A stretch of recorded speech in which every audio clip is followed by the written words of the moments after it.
ओम नमो भगवते वासुदेवाय नमः। 12वां अध्याय श्रीमद् भागवतम। परीक्षित जी का जन्म। शौनक जी ने कहा, अश्वत्थामा ने जो अनंत तेजस्वी ब्रह्मास्त्र चलाया उसके उत्तरा का गर्भ नष्ट हो गया, परंतु भगवान ने उसे पुनः जीवित कर दिया। उस गर्भ से पैदा हुए महाज्ञानी महात्मा परीक्षित, जिन्हें सुखदेव जी ज्ञान उपदेश दिया, जन्म कर्म मृत्यु उसके बाद जो गति उन्हें प्राप्त हुई, वह सब यदि आप ठीक समझे तो कहें। हम लोग बड़ी श्रद्धा के साथ सुनना चाहते हैं। सूत जी ने कहा, धर्मराज युधिष्ठिर अपनी प्रजा को प्रसन्न रखते हुए पिता के समान उसका पालन करने लगे। भगवान श्री कृष्ण चरण कमलों के सेवन से वे समस्त भोगों से निष्प्रभ हो गए। शौनक आदि ऋषियों, उनके पास अतुल संपत्ति थी। उन्होंने बड़े यज्ञ किए तथा उन्हें फलस्वरूप श्रेष्ठ लोगों का अधिकार प्राप्त किया था।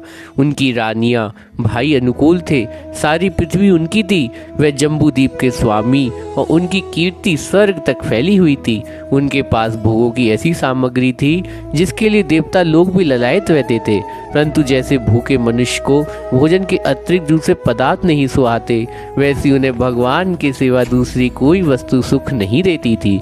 शौनक जी उत्तरा के गर्भ में स्थित वह वीर शिशु परीक्षित जब अश्वत्थामा के ब्रह्मास्त्र से तेज से जलने लगा, तब उसने देखा कि उसके सामने एक ज्योतिमय पुरुष है। वह देखने में तो अंगूठे भार का है, परंतु उसका स्वरूप बहुत ही निर्मल अनंत सुंदर, श्याम शरीर, बिजली के समान चमकता हुआ पीताम्बर धारण किए, सिर पर सोने के मुकुट झिलमिला रहे। उस निर्विकार पुरुष के बड़ी ही सुंदर लंबी लंबी 4 भुजाएं, कानों में तपाए हुए स्वर्ण के सुंदर कुंडल, आंखों में लालिमा, हाथों में लुक के समान जलती हुई गदा लेकर उसे बार बार घुमाता जा रहा है। वह स्वयं शिशु के चारों ओर घूम रहे थे। जैसे सूर्य अपनी किरणों से कुहेरे को भगा देता है, वैसे ही वह उस गदा के द्वारा ब्रह्मास्त्र तेज को शांत करते जा रहा।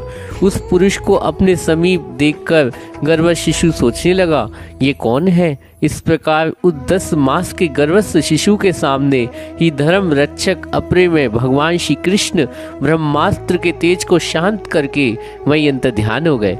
तन अनुकूल ग्रहों के उदय से युक्त समस्त सद्गुणों विकसित करने वाले शुभ समय में पांडु के वंशधर परीक्षित का जन्म हुआ। जन्म के समय में बालक इतना तेजस्वी दिख पड़ता था मानो स्वयं पांडु ने ही फिर से जन्म लिया हो। पौत्र के जन्म की बात सुनकर राजा युधिष्ठिर मन में बहुत प्रसन्न हुए। उन्होंने धौम्य कृपाचार्य और ब्राह्मणों और मंगल वाचन और जातक कर्म संस्कार करवाए। महाराज युधिष्ठिर दान के योग्य समय को जानते थे। उन्होंने प्रजा तीर्थ नामक काल में अर्थात नाल काटने से पहले ही ब्राह्मणों को स्वर्ण, गौएं, पृथ्वी, गांव, उत्तम जाति के हाथी घोड़े, उत्तम अन्न दान किया। ब्राह्मणों ने संतुष्ट होकर नंद विनय युधिष्ठिर से कहा, पुरुवंश शिरोमणे काल की दुनिवार गति से पवित्र पूर्ववंश मिटना ही चाहता था, परंतु तुम लोगों के पास से करने से लिए भगवान विष्णु ने यह बालक को देकर इसकी रक्षा कर दी है, इसलिए इसका नाम विष्णुरात होगा। निसंदेह बालक संसार में बड़ा यशस्वी और भगवान का परम भक्त महापुरुष होगा। युधिष्ठिर ने कहा, महात्माओं, ये बालक क्या अपने उज्जवल यश से हमारे वंश के प्रति पवित्र कीर्ति महात्मा राजऋषियों का अनुसरण करेगा?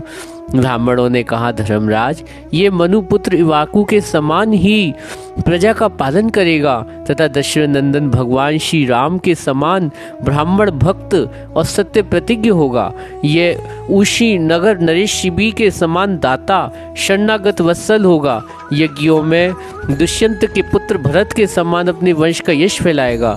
धनुधरों में सहस्त्रबाहु अर्जुन और अपने दादा पार्थ के समान अनुग्रह होगा।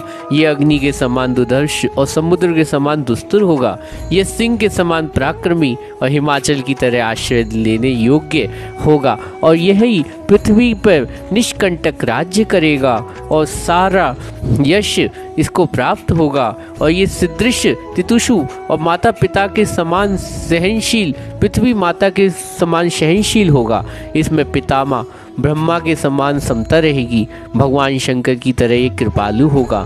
संपूर्ण प्राणियों को आश्रय देने में ये लक्ष्मीपति भगवान विष्णु के समान होगा, और ये समस्त सद्गुणों की महिमा धारण करने में श्री कृष्ण का अनुयायी होगा। रंती देव के समान उदार होगा और ययाति के समान धार्मिक होगा, धैर्य में बलि के समान और भगवान श्री कृष्ण के प्रति दृढ़ निष्ठा में प्रहलाद के समान होगा। यह बहुत से अश्वमेध यज्ञों को करने वाला वृद्धों का सेवक होगा। इसके पुत्र राजऋषि होंगे और मर्यादा उल्लंघन करने वालों को ये दंड देगा। यह पृथ्वी माता और धर्म की रक्षा के लिए कलयुग का भी दमन करेगा। ब्राह्मण कुमार श्राप से तक्षक द्वारा इतनी मृत्यु सुनकर यह सबकी आसक्ति छोड़ देगा और भगवान के चरणों की शरण लेगा।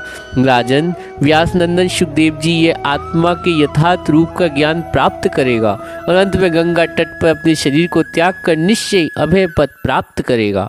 ज्योतिष शास्त्र विशेषज्ञ ब्राह्मण राजा युधिष्ठिर को इस प्रकार बालक के जन्म लगन का फल बताकर और भेंट पूजा लेकर अपने घर चले गए।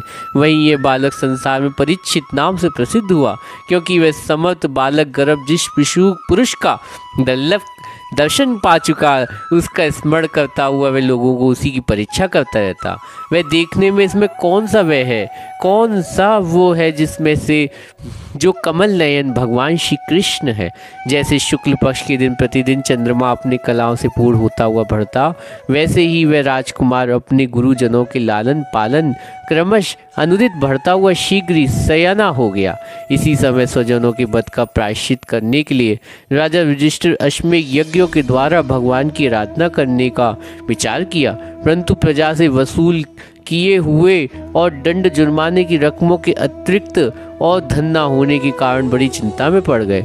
उनका अभिप्राय समझकर भगवान श्री कृष्ण की प्रेरणा से उनके भाई उत्तर दिशा राजा मरुत और ब्राह्मणों द्वारा छोड़ा हुआ बहुत सा धन ले आए। उससे राजसी यज्ञ की सामग्री एकत्र करके धर्मभीरु महाराज युधिष्ठिर 3 अश्वमेध यज्ञ द्वारा भगवान की पूजा की। युधिष्ठिर के निमंत्रण पधारे हुए भगवान ब्राह्मणों द्वारा उनका यज्ञ संपन्न कराकर अपने श्वेत पांडवों की प्रसन्नता के लिए कई महीनों तक वहीं रहे। शौनक जी इसके बाद भाइयों सहित राजा युधिष्ठिर और द्रौपदी की अनुमति लेकर अर्जुन साथ यदुवंशियों से घिरे हुए भगवान श्री कृष्ण द्वारका के लिए प्रस्थान किया। हरे कृष्णा।